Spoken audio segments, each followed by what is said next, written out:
Estimado Freddy, qué gusto estar nuevamente en esta emisora y pues saludo a quienes laboran en ella y a través de ustedes y de estos canales a la audiencia, que es en buen número, como siempre. En efecto, la educación pues es el instrumento básico, esencial, sustantivo de garantía del desarrollo sostenible y sustentable de un país, y tiene que ser siempre un referente obligado de tratamiento si queremos hacer lecturas de la realidad de una nación. Hemos retornado a partir del 14 de marzo de este año en forma contundente, total, obligatoria, a la presencialidad en los establecimientos educativos de régimen Sierra y de la Amazonía.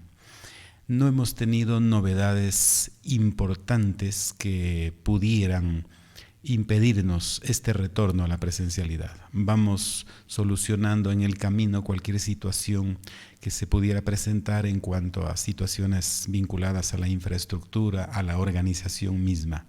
Es decir, no hay realmente ningún impedimento que nos pueda hacer pensar en la posibilidad de retornar nuevamente a la virtualidad. Es decir, quisiéramos que la virtualidad quede como una linda experiencia muy aleccionadora, pero que sea parte ya de nuestra historia de la educación. Vamos a retomar todos los aprendizajes muy importantes que nos dejó la virtualidad, el manejo de la tecnología, de la información y comunicación, el manejo de plataformas digitales para seguirlas aplicando en la presencialidad para hacer lo que la señora ministra de Educación llama con mucho acierto un modelo educativo híbrido que conjugue por un lado los tradicionales, históricos aprendizajes de la educación presencial con estos novedosos aprendizajes de la educación virtual que nos puso de cara al manejo de la tecnología para llegar a través de ella con el servicio educativo. Muy bien,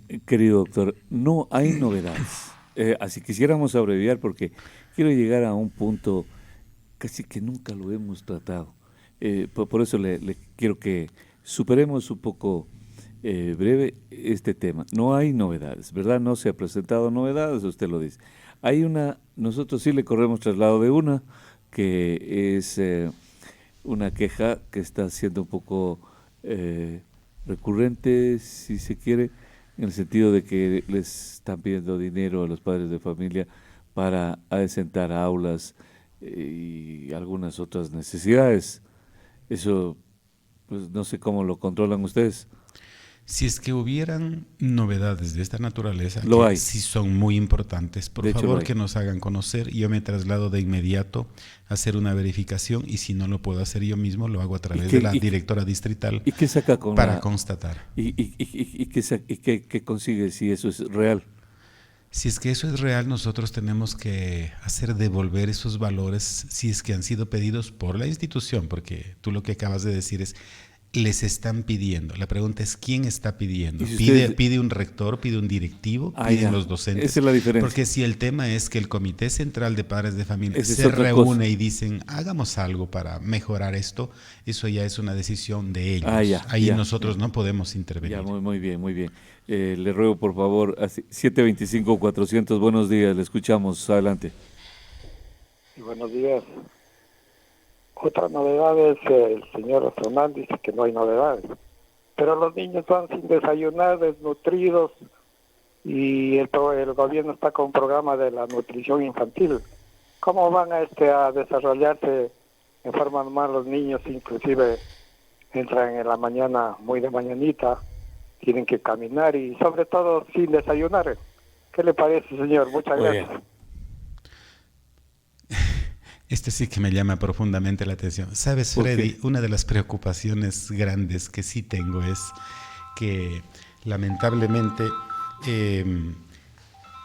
encontramos a veces en los recorridos que no se ha recibido toda la alimentación escolar, porque ya hay niños que no la quieren, hay niños que no la aceptan, como que en un momento dado como que les cansa. Es decir, estamos exactamente todo lo contrario. El Ministerio de Educación provee regularmente de la alimentación escolar y tenemos el problema más bien de lograr que la reciban todos. De rechazo, no todos. El problema es de rechazo. Entonces, no podemos hablar este momento de que tenemos niños que lleguen sin desayunar y que no le preocupen eso al Ministerio de Educación. Tenemos nosotros una dieta diaria que se entrega para cada uno de los estudiantes y que está debidamente balanceada. Puede ser que sea necesario, puede ser que sea necesario ya pensar en nuevas formas de proveer de la alimentación. Yo había sugerido a Planta Central de que hiciéramos algo un poco más zonal, más zonificado, es decir, para responder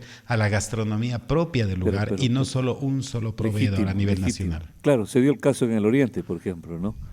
En el Oriente, pues, ellos quieren plátano, quieren yuca, quieren alguna cosa. Exactamente. Y les llevan trigo, por ejemplo, solo por poner un ejemplo también. Exactamente. ¿Qué van a comer trigo? Entonces eso no. Claro, hay que adecuarse, dice usted. Sí, a veces hemos encontrado en los baños los alimentos botados en los basureros. Es decir, aquí estamos más bien en una situación totalmente diferente. Ya, muy bien. Ese es un tema ya de política de Estado también, ya, porque ahí ya se ha hablado de corrupción, al tema de que le siguen dando a los mismos contratistas de hace 17 años, de no sé cuántos años, siguen, producen lo mismo, entregan lo mismo, ya les dicen, los niños no quieren, no les importa, los que les importa el contrato. No ha cambiado mucho eso, pero es un tema que ciertamente hay que ser justos en eso. ¿Qué puede ser un distrital? ¿Qué puede ser un zonal? Incluso en eso es un tema del más alto nivel, de esferas de otro nivel. Si me permites, Freddy, un minuto. Tuvimos una reunión en la gobernación entre los microemprendedores de Loja y algunos ministerios a través de nosotros los coordinadores zonales. Entonces ellos hablaban de cómo colocar a sus emprendimientos, los productos de sus emprendimientos, tener un mercado asegurado. Yo había sugerido, ¿por qué no hacemos un planteamiento? Los que son proveedores de alimentos, hacer un planteamiento para convertirse en proveedores de la alimentación escolar, de tal manera que podamos ya proveer para los lojanos o para la zona 7 alimentación escolar compatible con nuestros gustos gastronómicos. Sí. Entonces eso gustará más a los niños, a los estudiantes y tendremos un mejor resultado de alimentación. Claro, porque el viernes una pierna de cuy de Chuquiribamba, porque que queda perfecto. Entonces, pero que es viernes, ¿no? Entonces, les va a ir bien, les va a ir bien. El hecho es que hay que proponer también iniciativas, ¿no? Hay que proponer ideas y hay que ver cómo avanzamos. Yo estoy completamente de acuerdo en que hay que meterse, hay que reclamar, hay que gestionar, hay que hacer algo. Entonces, fíjese lo que usted dice, vamos a la gobernación, cuando la gobernación debe ser la que esté buscando por todo lado, ideando, creando, produciendo ideas, gestionando. Así deberían ser las instituciones. Tomen en cuenta que hay coordinador de gobernación en esta zona. Un coordinador de gobernación que de paso es del Oriente. Doctor, otro tema, antes de ir a lo que tanto deseo yo, se está tratando pues, la posibilidad de un incremento de sueldo a los maestros. Obviamente usted como maestro seguramente estará en total acuerdo, ¿no? No sé, el presidente creo está buscando ya el mecanismo, me parece, para orientar bien ese acto administrativo que es ciertamente a largo plazo. Partiendo del principio de la justicia distributiva de los bienes y recursos del Estado, partiendo del principio de la proporcionalidad, en cuanto a las remuneraciones, es decir, de acuerdo a la trascendencia, a la importancia del trabajo que se realiza, se debería recibir una remuneración. Vaya, quien los habla ha trabajado 40 años como maestro y sabemos lo que significa hacer educación en el país. Trabajar por la educación es trabajar por el presente y futuro del país. Entonces, si hay una misión que es mucho más que un trabajo, que un empleo, que es la educación, la docencia, el magisterio es una misión, debería recibir un salario mucho mejor del que se tiene, obviamente.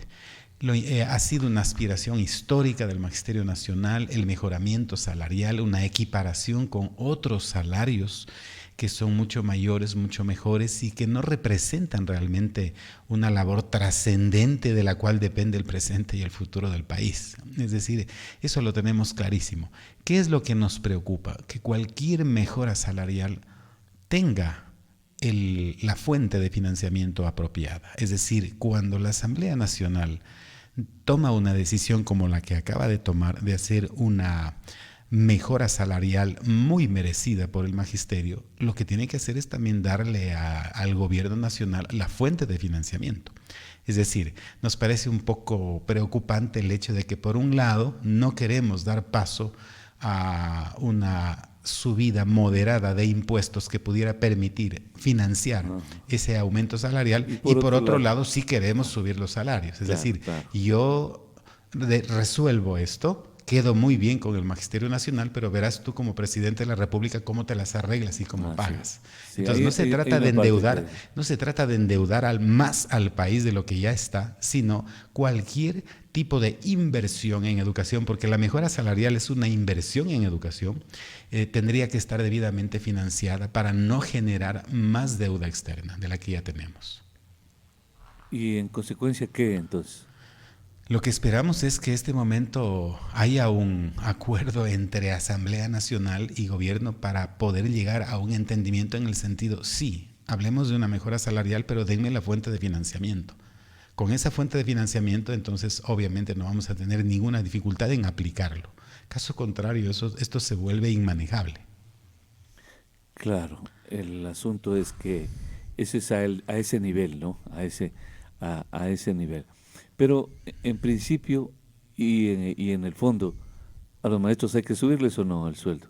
Claro que sí, claro que sí. Nunca será suficiente la remuneración que recibe un maestro partiendo de la trascendencia del hecho de educar. Educar es mucho más que trabajar con cemento, con hormigón armado, es mucho más que construir puentes, es mucho más que hacer una carretera.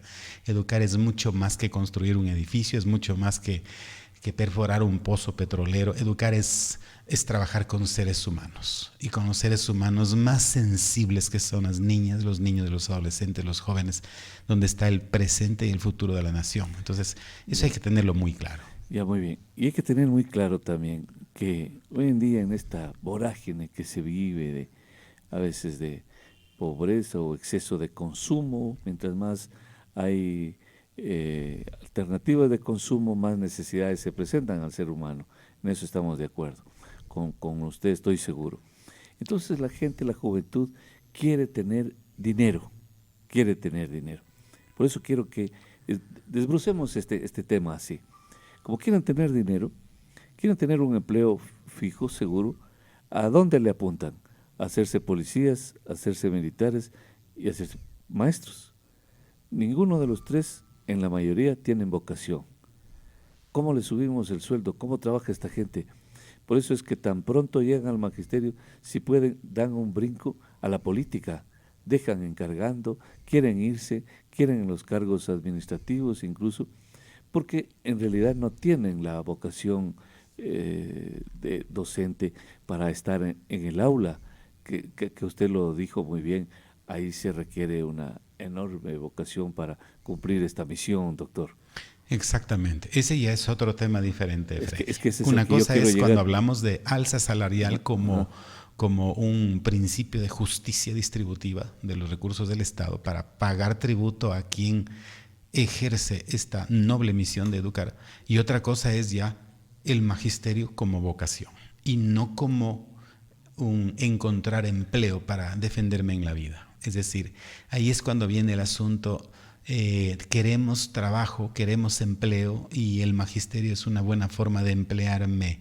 Sí, sirve para vivir con dignidad, pero también tenemos que hacer las cosas con dignidad.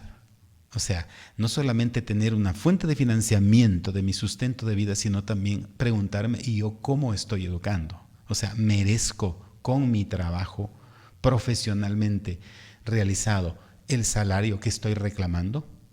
Esa ya es una pregunta clave. O sea, tengo derecho yo a hacer el reclamo desde el punto de vista del ejercicio profesional de la docencia. Ese es un punto que lo tenemos que reflexionar bien. Ahí es cuando necesitamos este Plan Nacional de Formación Integral del Magisterio Nacional, en el que está empeñado la señora Ministra de Educación. Nosotros estamos promoviendo acá desde la zona 7 un plan zonal de mejoramiento continuo de la calidad de la educación, que va a tener un componente fundamental, que es la capacitación de directivos y docentes para poder hacer una gestión curricular más eficiente, más eficaz. Es decir, junto con el alza salarial, tenemos también nosotros que mejorar ese salario educativo que entregamos en el aula a los estudiantes. A nosotros nos entregan el salario económico como retribución al trabajo que hacemos. ¿Y nosotros qué salario le damos a los estudiantes? El salario de unos estándares de aprendizaje muy bien logrados. Es decir, tiene que haber de parte y parte. La vida es un dar y recibir. Yo te doy una mejora salarial y tú me tienes que dar una mejora de la calidad de la educación que haces en el aula. Es decir, va por allí, tiene que ir compensado esos dos salarios, ¿no? Entonces, hay que, en ese sentido, obviamente, yo estoy sumamente preocupado por eso. Estamos retornando a las aulas, tenemos que hacer un retorno a las aulas en donde demostremos… Victorioso. Exacto, en donde demostremos que en realidad en el aula se hacen las cosas mucho mejor de lo que se las hacía virtualmente. Pero yo me refería también al hecho de que debe ser como un destino del maestro donde llega a entregar todo su bagaje de conocimientos, su enorme formación. Yo concibo, por ejemplo, y lo voy a decir acá, a veces hay personas que de repente no estarán de acuerdo y estamos de acuerdo que no estén de acuerdo en todo lo que decimos a veces. Si no, tendremos que parodiar con Voltaire. No estoy de acuerdo con lo que dices, pero mi vida daría por defender tu derecho a decir lo que piensas. Yo creo que un zonal debe tener este tipo de formación, como el que usted tiene. El distrital debe tener el mismo, es posible. Pero el maestro, exactamente igual. Exacto. Es decir, debe ser de altísimo nivel. En consecuencia, el alumno les va pisando los talones a estos maestros que son faros que guían la vida del futuro profesional, del futuro ciudadano, del futuro dignatario. Yo no le veo, no lo concibo por ningún otro lado. La sociedad no es sino el resultado, el reflejo de lo que nosotros recibimos en las aulas, ¿no? De lo que se dice, que en el hogar, que en la escuela, pero en el hogar también tienen formación académica, o si no la tienen altos valores que no son necesariamente imprescindibles de que tenga formación académica.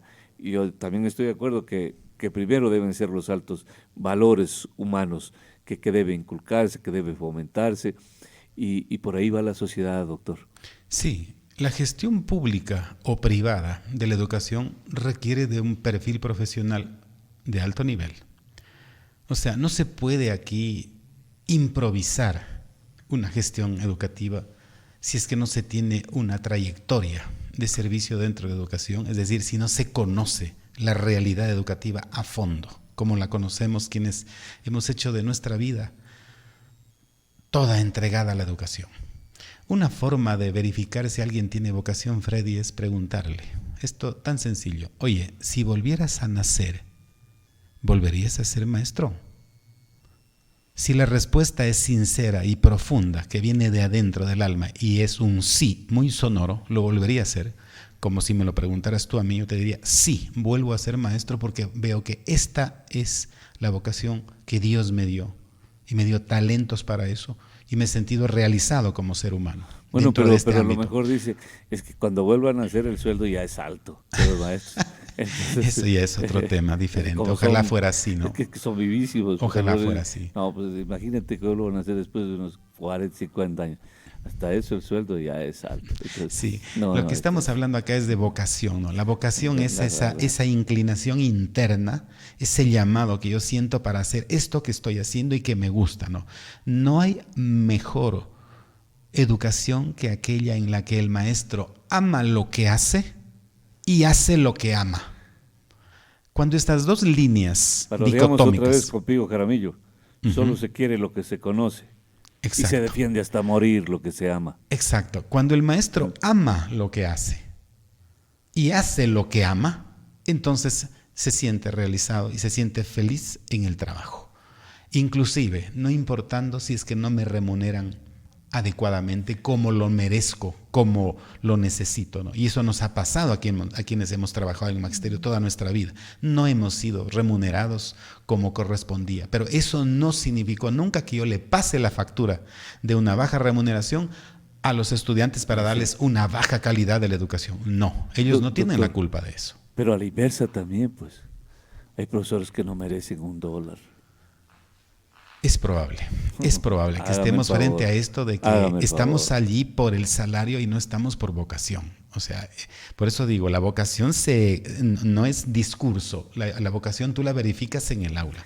Cuando yo entro a un aula y veo una maestra, un maestro que me lleva bien un proceso de aprendizaje con todo lo que significa ello, entonces digo, este tiene vocación, esta tiene Pero vocación. hay otro parámetro.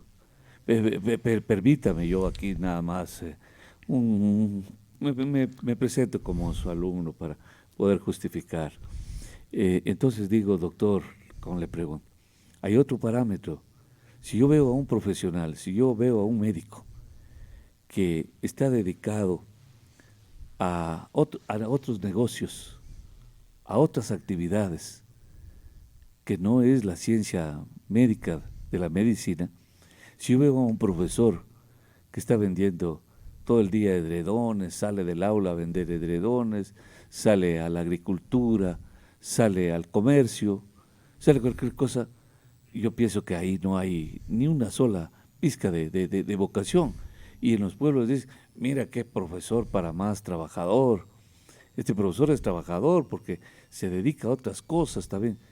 No sé si ese es su parámetro, por eso dije, acépteme usted como alumno para poder justificar esta pregunta. A veces la necesidad ha obligado al magisterio a buscar otras alternativas de mejoramiento de los ingresos para sustentar a su familia. Sí, es parte de esta realidad injusta que hemos vivido dentro del país y de otros países del Entonces mundo. se dedican a otras cosas para Sí, puede ser que justificar estemos ingresos. obligándonos a hacer eso y hay casos y casos, ¿no? Lo importante es que esas ocupaciones no vinculadas a la educación no le distraigan de su verdadera esencia, que es el magisterio, la docencia, ¿no? En tanto en cuanto, o sea, alguien puede aprovechar su tiempo libre para dedicarse a otras actividades productivas, si es que éstas no afectan a la planificación, a la implementación, a la evaluación del proceso de aprendizaje, no hay ningún problema. Pero si obviamente por estar en otras cosas no se está dedicando al 100% a su labor de educar, estamos entonces afectando a la calidad de la educación. ¿Alguna vez habrá la posibilidad de que se evalúe a los maestros? Pero evaluaciones, fíjese usted, si a un estudiante se lo evalúa permanentemente, le someten a pruebas rigurosas, exámenes, y en tanto cuanto no pase una nota que le determinan, el estudiante corre el riesgo, como se llamaba antes, bueno, ahora creo que hay que rogar para hacerlo perder el año. Perdemos el año, y así se llamaba la palabra, era drástica, fuerte, se pierde el año, porque en realidad era como un tiempo perdido y que había que repetir para aprender lo que no habíamos entendido bien. Entonces era como una sanción. Pero nunca se ha visto que a un profesor se lo evalúe permanentemente y pierda el cargo o pierda el sueldo, pierda alguna cosa. El alumno pierde y el profesor no pierde nunca. ¿Por qué es eso?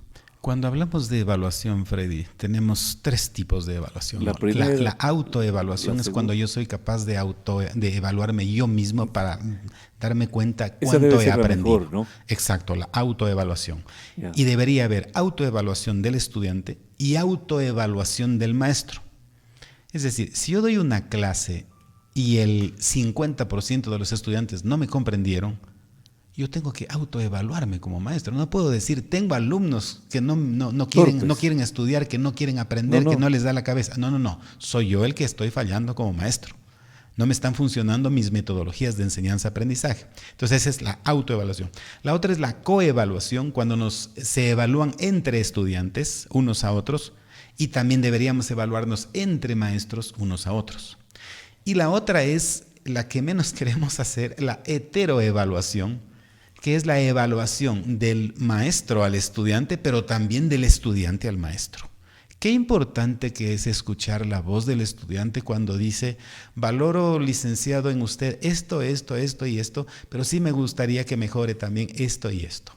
Esos son aprendizajes valiosos para el mejoramiento profesional, porque cuando el destinatario de mi metodología de enseñanza-aprendizaje ya me hace una observación, me está ayudando a mejorar. Yo creo que la tercera debe ser la más linda. Exacto. Porque es fácil determinar cuando el profesor ha suscitado el interés del estudiante y está resuelto todo. Me da la impresión. Exactamente. Cuando hay ese nivel de confianza para que el estudiante me diga a mí no solo mis fortalezas, sino también me haga notar mis debilidades magisteriales. Que no pestañee el estudiante, que me ayuden mientras está a mejorar. Hablando el profesor habla y el estudiante no se mueve. Está impertérrito, escuchando, viendo lo que hace el profesor, hasta los gestos que hace el profesor, que quisiera imitar a ese profesor. Yo creo que ya se ganó ahí todo. Ahora, pues el profesor va Pluto ahí y va fumando, y quiere también el estudiante, yo también quiero, o que es político de la última ralea populista, y yo también quiero ser como mi profesor que anda saludando a todo el mundo solo por ganar votos. Eso debe ser el peor ejemplo. Buenos días, hay una persona en la línea, le escuchamos, adelante. Buenos días. Y buenos días, le escuchamos, adelante. Doctor, buenos días. Un saludo muy respetuoso para usted y para su distinguido panelista. Tengo una curiosidad sobre la educación de los niños ahora después de pandemia que regresaron. Hay un profesor o profesoras, bueno, no sé cómo decirle, de la escuela Pío Jaramillo Alvarado, que están pidiendo que les hagan a los niños que no responden pues, en un 100%, porque no creo que nadie pueda responder en un 100%, que les hagan un examen neuropsicológico. Ese examen neuropsicológico pues cuesta $150 y nosotros en la situación económica que estamos, no estamos como para pagar eso. Yo le pregunto al señor que está ahí, el señor Espinosa, si no habrá otra forma diferente para que los puedan evaluar esos niños. No son ni muchos, son 7 niños en paralelo, pero les pide que les hagan este examen, señor Espinosa, y doctor, quiero que nos ayude. Bueno, no. Bien, nosotros estamos conscientes de que la pandemia nos deja unas secuelas de orden psicológico, de afectación emocional en estudiantes, en maestros, en directivos, en todos, en padres de familia inclusive. Lo que hemos promovido y estamos promoviendo es actividades de gestión emocional en el aula, de contención emocional, más propiamente dicho, de tal manera que ayudemos a recuperar nuevamente ese equilibrio emocional que pudo estar afectado por situaciones propias de la pandemia. Jamás hemos autorizado absolutamente a nadie para que esté exigiendo exámenes neuropsicológicos. Yo voy a hablar esta mañana mismo con el rector de la Unidad Educativa Pío Jaramillo Alvarado para que me haga una verificación si es que esto estuviera ocurriendo. Sí quisiera que fuéramos muy precisos en una denuncia, de tal manera que se me hace increíble que pudiera estar sucediendo eso. Créeme, Freddy, no lo creo, pero lo voy a verificar. De ahí estaban denunciaban que estaban pidiendo los $13. Bueno, doctor, lástima que el tiempo se agota, los ciudadanos tienen derecho, razón de preguntar. Yo había hablado con usted algún día de que deberíamos hablar un poco más de la academia, y a veces, no sé si los profesores no tienen el horario, no les permite, a veces no quieren exponerse, pero me encantaría que hablemos de academia, hablemos de su formación, que nos demuestren cuán preparados están, que nos hagan alegrar en realidad, porque de ahí nace todo esto de la sociedad, a veces en descomposición, en decadencia, doctor. Pero algo cumplí con mi deseo que quería y volver a los tiempos de antes, que comentábamos con usted temas académicos y así uno va aprendiendo, pues, ¿no? Y como veo el reloj que se nos está yendo, ¿qué pasa con la escuela Luis Antonio Erique? Estaban en un proceso ahí de reconstrucción, estaba en ruinas esta escuela por una falla geológica. Sí, vamos a hacer una intervención para demoler en primer lugar el edificio que está colapsado. Okay. Los niños no están trabajando allí con excepción de un paralelo que está a cargo de una maestra a buen recaudo, lejos del edificio colapsado. Y los otros paralelos están funcionando, unos en el local del convento parroquial que queda ahí contiguo a la capilla, y otros en otro local escolar contiguo al local de la escuela, que también es del Ministerio de Educación. Es decir, he ido personalmente a constatar de que están funcionando normalmente este establecimiento hasta que nosotros podamos dar la solución definitiva para este problema de este edificio colapsado. Quiero comunicar también que en el caso de la unidad educativa Lauro Guerrero, que estábamos con dificultades por cierto grupo de padres de familia que no estaban de acuerdo con el retorno a la presencialidad y que interpusieron inclusive a través del señor presidente del Comité Central de Padres de Familia, nos interpusieron una acción de protección en donde se quería hacer... se denunciaba de que nosotros estaríamos vulnerando el derecho a la educación de los estudiantes. Quiero informarle a la ciudadanía que esta acción de protección acaba de ser rechazada el día de ayer por el juez competente, por improcedente, en vista de que si hay alguien que garantice el derecho a la educación, hemos sido nosotros como Ministerio de Educación, porque nunca hemos paralizado la educación. En tiempos de pandemia se ha trabajado con educación virtual y cuando ya había las posibilidades de retornar voluntariamente, hemos estado impulsando este proceso, como les consta a toda la ciudadanía, y hoy estamos ya exigiendo que todo el mundo regrese a las aulas. Resultado de todo este proceso, que ya lo hemos superado, la unidad educativa Lauro Guerrero está trabajando con absoluta normalidad. Tenemos ya una asignación presupuestaria que está ya siendo tramitada a través de todo el procedimiento administrativo para hacer la intervención. Tenemos por el momento unos $47,000 disponibles para hacer las intervenciones menores de atención de ciertos problemas de infraestructura que tenemos, pero que de ninguna manera nos impiden trabajar normalmente en la presencialidad.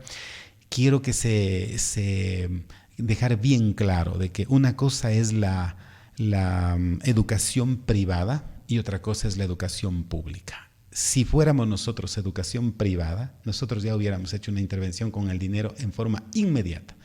Como somos educación pública, tenemos que subir al portal de compras públicas, hacer todo un procedimiento de orden administrativo sin el cual estamos prohibidos de hacer cualquier tipo de inversión. Es decir, esto tiene que estar debidamente justificado porque la Contraloría, con justísima razón, después nos exige el cumplimiento del debido proceso. Entonces, toma unos días, toma unas semanas, pero finalmente se hace. Nos exige el cumplimiento del debido proceso. Es como debemos entender que la Contraloría nos exige el debido entorpecimiento, el retraso, la postergación, el avance de este país.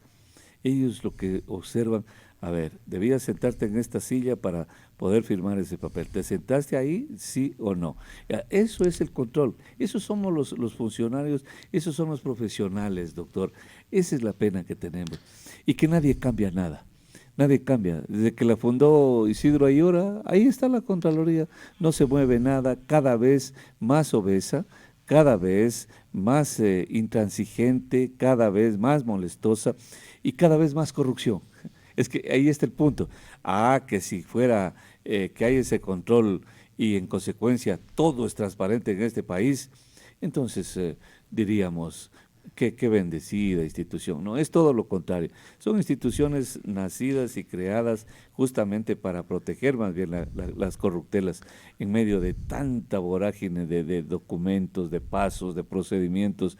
Se da este tipo de cosas, que tampoco es culpa de los funcionarios, ¿no? Vamos a decir, oye, ellos cumplen su deber. Ellos cumplen con su deber, o sea, es el esquema. Exacto. Es el esquema. Es la administración de los recursos del Estado que implica la observancia de una normativa que se debe cumplir. Claro. Eso yo quiero que los padres de familia me entiendan. No es que ya tengo este momento el dinero y mañana ya comienzo los trabajos. No, tengo el dinero, ahora sí puedo iniciar el proceso para luego hacer la intervención. Eso quería decir. De lo otro que habíamos hablado de la academia, Freddy, no olvidemos este punto, que contigo somos apasionados por el tratamiento de estos temas. Sí, hay una gran verdad, Freddy, una gran realidad que la tenemos que asumir. El magisterio no es lector voluntario, espontáneo por antonomasia. Es decir, una cosa es leer los textos escolares que yo debo leer, ciencias naturales, estudios sociales, porque tengo que enseñar, me veo una obligación de leer. Y otra cosa es la lectura espontánea, en donde yo libre y voluntariamente, sin obligación de nadie, leo un buen libro para crecer integralmente como ser humano.